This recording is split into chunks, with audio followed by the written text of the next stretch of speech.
Mourinho cannot get over the fact that Rodri didn't choose Madrid. He's turned up twice in 4 days to say the exact same thing. I don't need him. Except the city manager told a different version. That's not a lack of need. That's sour grapes.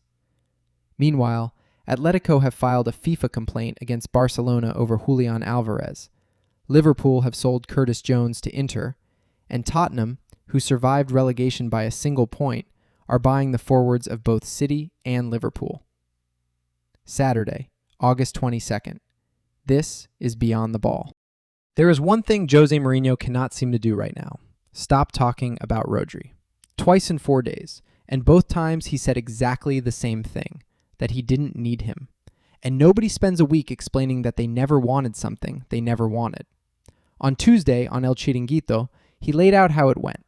Real Madrid approached the player, made what he himself called a very good offer, spoke to Rodri twice, and then this.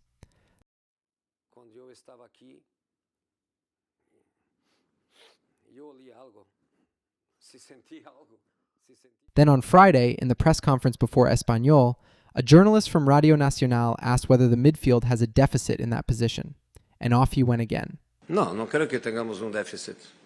Después puedes venir con la pregunta si no tienes un déficit porque habéis querido fichar a Rodri.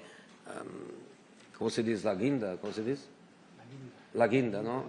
Sería como, yo pienso que la expresión es correcta, ¿no? Sería como la guinda. Es un gran jugador, es un jugador con grande experiencia, con un grande estatus, pues si lo podemos tener, vamos a tenerlo y vamos a mejorar.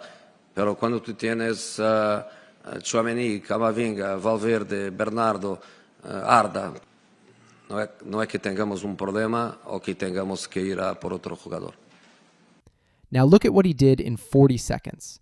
He said there is no deficit at all, that Rodri would have been the cherry on the cake. And then, 6 seconds later, he said that if they could have had Rodri, the team would have improved. Either nothing was missing or the team gets better. Those two don't fit together. And then Enzo Maresca, the Manchester City manager, dropped in the missing piece. Mourinho says Rodri had doubts about Real Madrid. Maresca says Rodri wanted to leave City from day one, and doesn't say where to. Put those together. Rodri wanted out. He just didn't want Madrid. Real Madrid asked, called twice, made a very good offer, and lost him to Barcelona.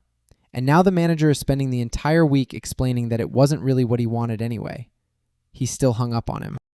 And if you thought the Julián Álvarez saga was over, it isn't. Quick recap. Barcelona spent the whole summer chasing him. Deco met his agent, Julián himself made a public transfer request during the World Cup, and Atletico Madrid's CEO blocked all of it because he doesn't sell to a direct rival in La Liga. The player ended up apologizing to his teammates and went back to training under Simeone. Except the case went further than anyone realized.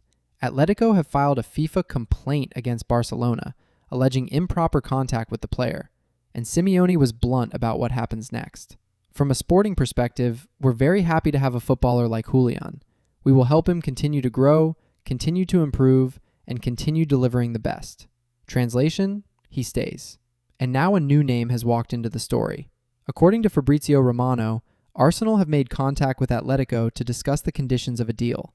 There was a face-to-face meeting in London with Matteo Alemany, the Spanish club's director, except it ran into two walls. The price is currently too high, and Julián has never opened the door to England because what he wanted was Barcelona. Arsenal tried anyway. Meanwhile, Liverpool are losing players on two fronts. Curtis Jones is on his way to Inter Milan, 35 million euros, with a sell-on clause for Liverpool. He has already traveled for his medical. Jones had 1 year left on his contract and made 49 appearances last season, but only 18 Premier League starts. He never managed to nail down a spot in midfield under Slot, and the contract talks stalled. So this isn't a starter leaving. It's an academy player leaving who never became one. And here's where it gets uncomfortable for Liverpool fans, because the next one in the queue is Cody Gakpo, and the destination isn't Italy. It's Tottenham. Tottenham are not just after Gakpo. On Friday night, Fabrizio Romano posted the "Here we go," a verbal agreement with Manchester City for Savinho. The player is already in London. The numbers: £75 million plus £5 million in easy add-ons and another £5 million in difficult ones. a package that can go past 80 million. And it doesn't stop there. Omar Marmoush is next. Personal terms were agreed earlier in the week.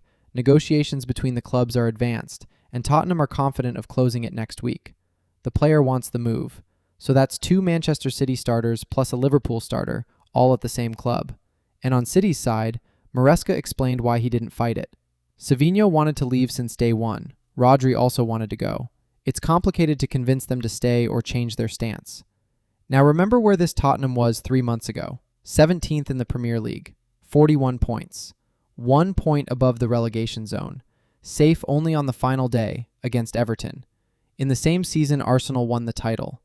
3 months later, they've spent over 400 million euros, and they're buying the forwards of City and Liverpool. So here's the question.